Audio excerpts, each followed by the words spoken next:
Smdc, a unit of SM Prime, commits itself on providing people with luxurious urban residential properties with convenient access to malls at a price within reach. SMDC's properties are strategically situated in key areas across Metro Manila, specifically in the prime areas of Makati, Ortigas, Quezon City, Pasay, and Parañaque. Many properties offer easy access to railways and public transportation within a convenient distance to schools or universities and malls. At present, monthly rental rates can reach up to 50,000 pesos for a 2-bedroom unit, delivering solid returns for existing property investors. Make SMDC your next investment. The mall right now has 780 shops and 300 dining establishments. But there is an ongoing expansion, so eventually, that mall will be at over 650,000 square meters. Ang total space niya, which will be one of the biggest malls in the world, hindi lang sa Philippines. So aside from shops and dining establishments, it will also house a football pitch, which is FIFA World Cup standard. And then sa rooftop niya, meron kang botanical garden. On its 3rd floor, meron kang Olympic-sized skating ring. And then on the side facing the bay, meron tayong Manila Acapulco Galleon Museum. So they are now really turning MOA to more than just a mall, but a real landmark in the country na talagang pupuntahan ng mga turista. And of course, we have there SMX Convention Center, which is the favorite venue of most multinational and local companies for their exhibitions and conferences. And just recently, Conrad Hotel, which is under Hilton brand, nag-open sa Manila. Di ba may MOA tayo? Now, if gusto mo ng high-end talaga na mall, you can go to Conrad. Meron siyang mall sa baba niya, S. Maison. If you've been to Jumeirah Etihad Towers, di ba may commercial sa baba nun? Somehow, parang ganun yung feel niya. Hindi lang siya talaga yung mall na mag-shopping ka.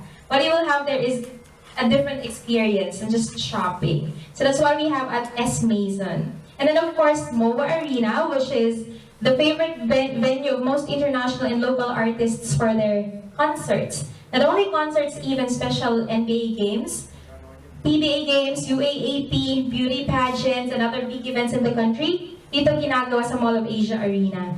And then of course, may mga offices tayo dyan. Diba? Paulit-ulit kong sinasabi, BPO, call centers, contact centers. So these are all PEZA-approved buildings. Pang BPO talaga siya.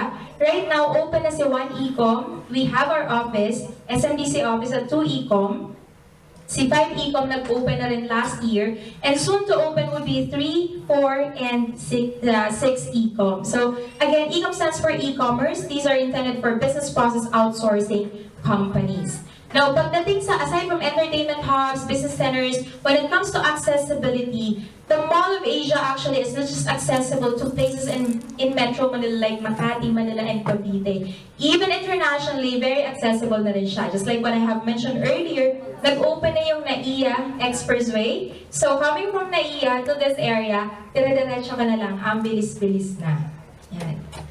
Okay, so another factor that makes this area very interesting not only to Filipino investors but most especially foreign investors is the entertainment city Manila. I'm not sure if you've heard about this already. It's also known as the Bagong Ngayong Filipino or the Pagber City, or simply tagged as the future Las Vegas or Macau of the Philippines. If you've been to Macau, if you've been to Vegas, imagine something like that pero nasa Pilipinas.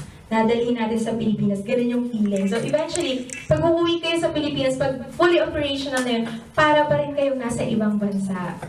Okay, we have there already right now Soler. So nag-open na siya. So of course, may mga casino area yan. Aside from casino area, we have dining places din sa Soler where you could spend quality time with your family and friends. Aside from Soler, we also have City of Dreams. Sabi nila, ito daw yung bagong city that never sleeps, City of Dreams. It's the same company as that City of Dreams in Macau. Dinala nila sa Philippines yung brand nila. So aside from hotels, it has 3, Crown, Novo, and Grand Hyatt. Aside from hotels and casinos, we also have there Dream Play, which is an amusement park for kids, kung saan nila mamimit yung mga characters sa mga DreamWorks movies. And of course, more shops at City of Dreams, so pwede rin kayo mag-shopping dyan. So actually, the place is not just for the gamers, it's also for the entire family. And soon to open, ito talaga excited kaming lahat, Okada, Manila. They're actually saying that they will be the biggest and the grandest among all the developments in the area. Ayan o, diba?